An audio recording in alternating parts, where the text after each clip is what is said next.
What's going on, everybody? Welcome back to another Outsiders episode. Today we're going to be going over our setups that we typically throw, me and Noah and Trent, when we're fishing for steelhead. This is going to be like basically a beginner's guide almost. Just knowing like when we all first started out steelhead fishing, it was a struggle. There's definitely a learning curve, I feel like. So hopefully this video help you get around that a little bit. Just want to show you some of the basics to hopefully, if you haven't caught a steelhead or trying to go out there and target some, hopefully this will get you some more fish and hopefully get you your first fish if you haven't caught one yet. They can definitely be tricky, but hopefully this video helps you out on the water. So let's get right into it. Also, before we start this video, I just want to shout out this beautiful drawing Noah made. This is of himself on my dry erase board. If you can see, he's got quite the muscles, and yeah, so it's pretty funny. I want to show you guys that, and we'll see if those muscles come in handy when we're out there. All right, guys, so we're gonna start. Actually, I'm not gonna show you guys the rods and stuff because that's basically up to you guys what you guys want to fish with, but I will give you the specs of one. I would recommend anywhere between that like 8.6 to 9.5 foot range. That's what I throw, and that's what Noah throws too on our spinning rods. He has a longer rod for his center pin, but I have an 8.6 spinning. It's just a basic Fenwick, nothing crazy. I personally don't. I'm not a big buyer on rods or big spender on rods. I will spend more on the reels, but yeah, you don't need anything crazy with that. With the reels, I would just make sure that you have at least a good enough drag system to hold those bigger fish. You don't obviously want any ultralight reels. You don't need anything overkill either, so mainly just right in that sweet spot. So we'll get right to the line. I would recommend throwing probably between 8 to 12 pound main line. Especially when you're fishing the smaller tribs, you don't want to go overkill just because those fish will pick up on that thicker line. And even when you're using a fluorocarbon leader, I've had instances where they'll still catch on and they won't eat just because they see that the line on top of the water. So I would try and keep it as light as you can possibly go, but I'd recommend between that 8 to 12 pound range.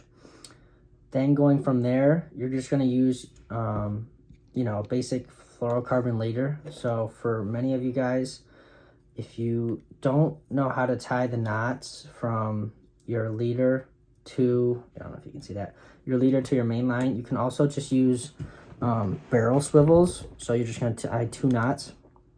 And you can use that right there if you can see that.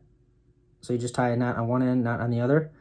That will keep your 2 lines connected, and it will help your line not get twisted either in the water, so that's nice. And then also, so once you get down to that barrel swivel, you're going to tie your leader. You're going to want to about, I'd say about 2 feet probably, maybe 1.5 feet. You're going to want to use fluorocarbon for that leader because the fluorocarbon is basically invisible under the water and it sinks. So the steelhead cannot pick it up as easily as if you're using mono. And I would recommend 8 pound test on that. It's upside down. 8 pound test for that. You can go higher, but there's really no need to. I rarely break off. I actually have really never broken off too much on tributary steelhead on 8 pound test. In the river, that's a different situation. If you're fishing bigger bodies of water, you're going to want to probably do 10 or 12. But for the smaller bodies, you can get away with 8. And yeah, like I said, you want to try and stay as simple as possible when it comes to steelhead. I feel like that is that. And like I said before, obviously the simple and low key. You want to try and be as stealthy as possible. But yeah, so we're going to get on to the lures here and we'll talk about that. So your first thing you're going to want to put on is your slip floats. So I, along with Noah, will throw a 7 gram. So this, how these work, if you've never used one before, you take these clear plastic pieces right here. So you'd have 2 of them. You slip them on the line. I'll show you how to do that here. So you have your line. You're going to slip them on. So you got 1 and you got 2. Then you would take your float. I'll open this up for you guys just to show you how you want to rig it.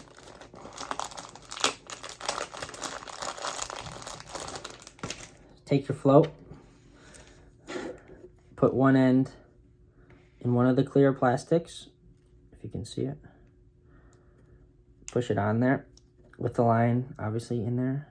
Then you take the other end, push it on there, and then that is how your float gets held. And what's super nice about these, especially when you're fishing for steelies, it's super easy to adjust them. You just literally just pull them one way or the other, and that is obviously huge for when you're fishing different holes. The water level can change pretty quick, so you just want to make sure that you are fishing the correct depth, which is a lot easier with floats like these instead of your classic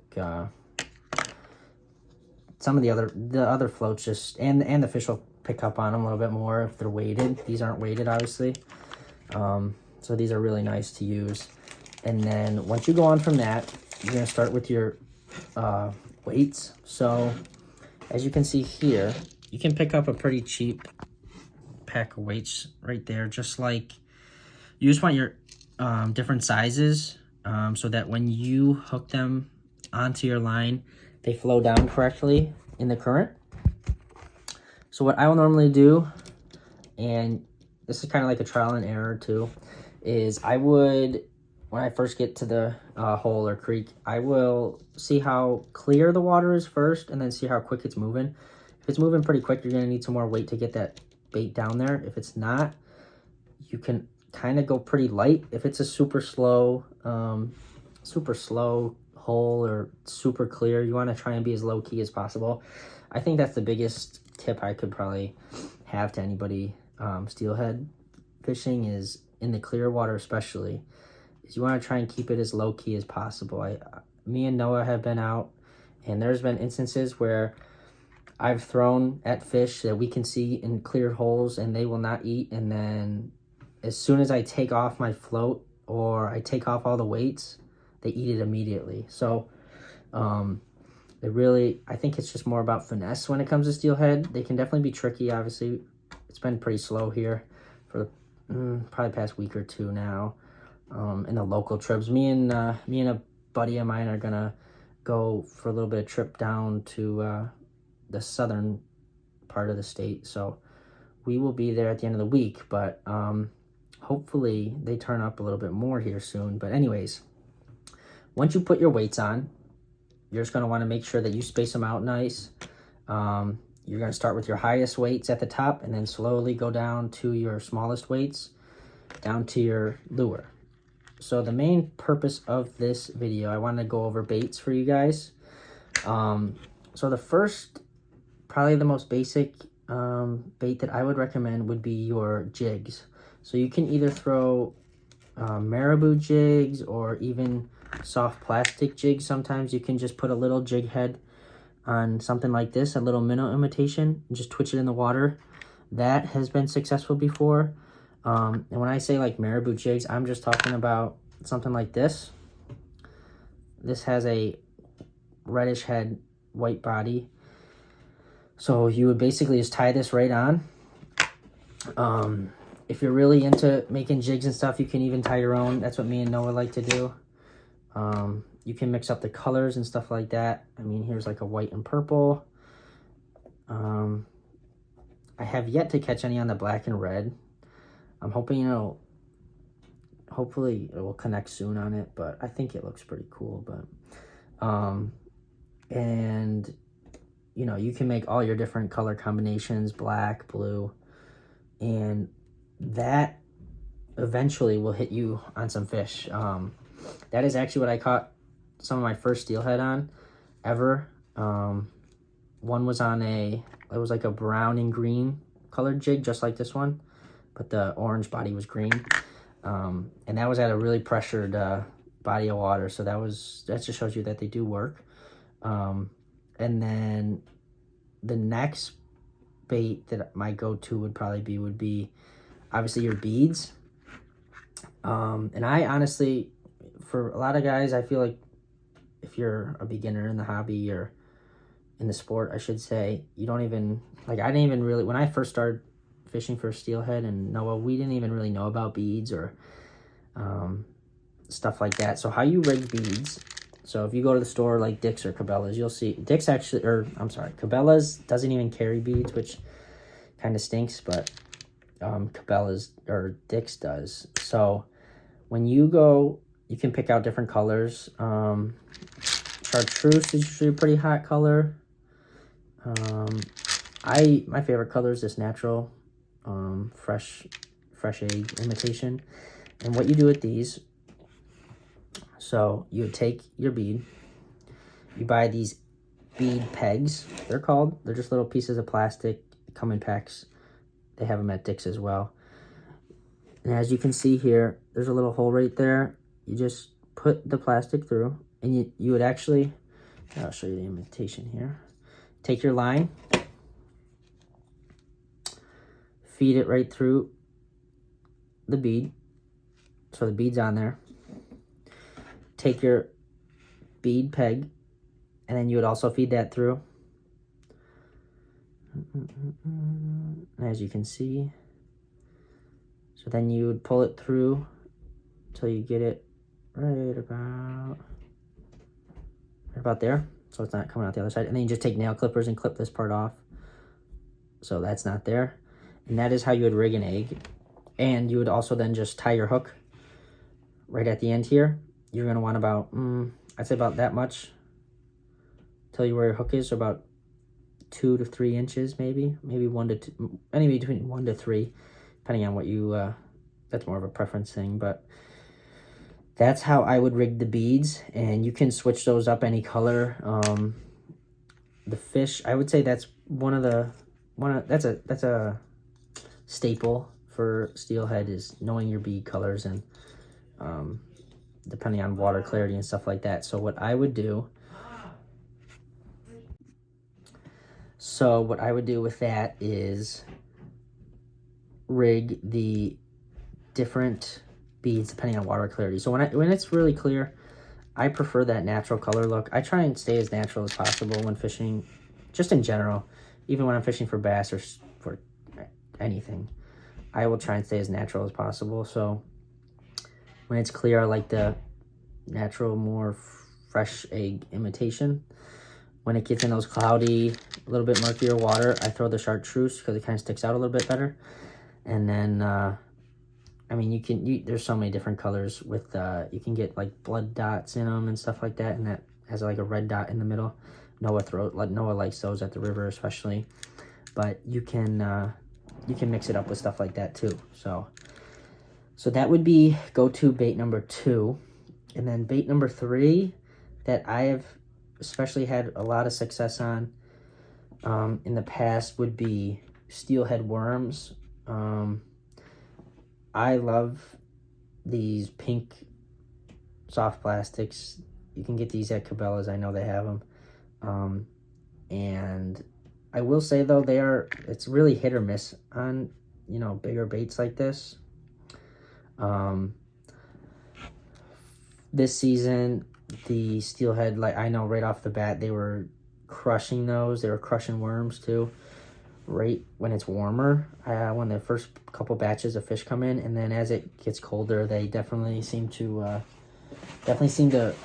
become more reserved in their eats, which their metabolism slow down, so that's to be expected. But I feel like they definitely, as the season goes on, you want your imitations and presentations to slow down and be as slow as possible in the water. So those fish do not really want to move too much when it gets that cold, and they just kind of go into like a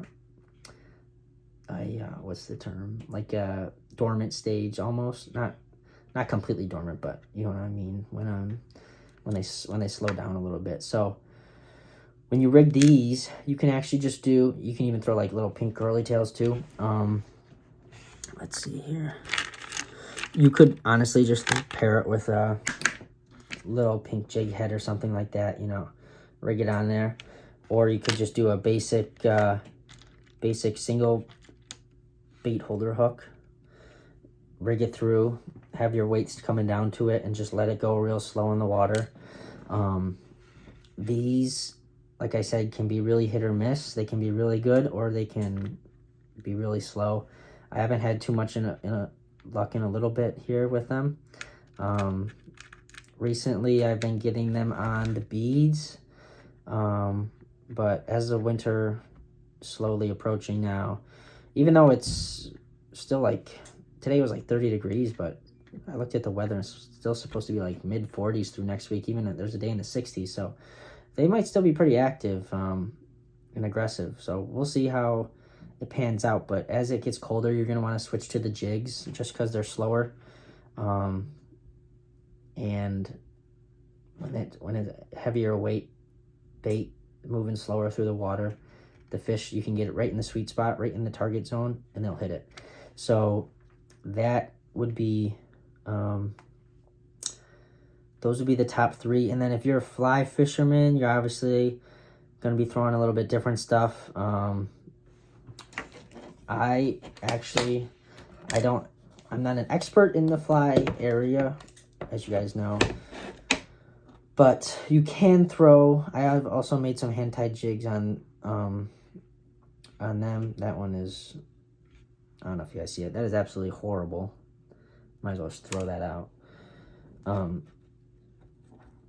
But this one's better. So like you get a white and pink, but you don't put any weight on the flies, obviously. So much less weight with the flies.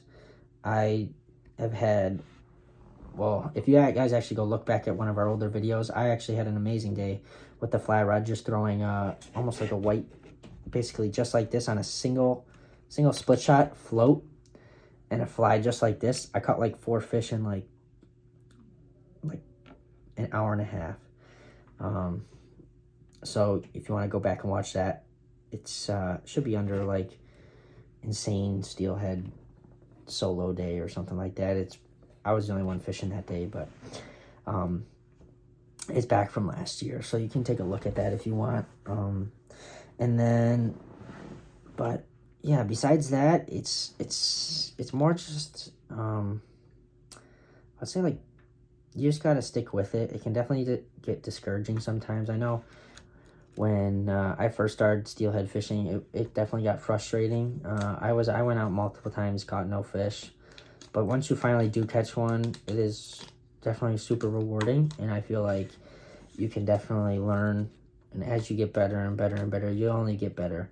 So as you'll catch more and more fish, the more you learn, and the only way to learn is being out there. You know, you gotta be in it to win it, and you definitely gotta be out there. But if you are new to the steelhead area of fishing, I feel like these tips right here, these baits are definitely very beginner friendly. You know, honestly, even like we use these setups now, so they are definitely pretty much go-tos when we're fishing out for steelhead, and that's basically it. If you guys have any questions, obviously just leave some comments and we will respond to those. We're always pretty good about that. And then I know Noah's going to be making a steelhead, or trout, I should say, river setup. A lot of people have been asking about that. So that will be coming out. I wanted to make the inland, the tributary video just because that's more my area. But yeah, if there's anything I missed, just let me know. Oh, also hooks. A lot of people will throw bigger sized hooks. That was one of my mistakes when I first started fishing for steelhead. You know, like for bass, you're throwing like size 2/0, or even I would say probably around 2 to 4. Some guys are throwing maybe even up to 1, but for steelhead, we're throwing pretty small. We throw for basically every hook size. We will be throwing 10/0, size 10 hooks. You can see they're pretty small. These are what we'll throw with the beads. We will throw these with the worms too, and they do work. You'd be surprised how well they work, actually. I mean, the fish can definitely see the bigger hooks. Like the steelhead are definitely one of the smartest fish that I've targeted, so you got to try and really be sneaky with them. So smaller and lower key is better. If I had to give one tip out there, that's what it would be. If you guys, like I said, have any other questions, just leave a comment below. And thanks for watching, and we'll catch you guys on the next episode of The Outsiders.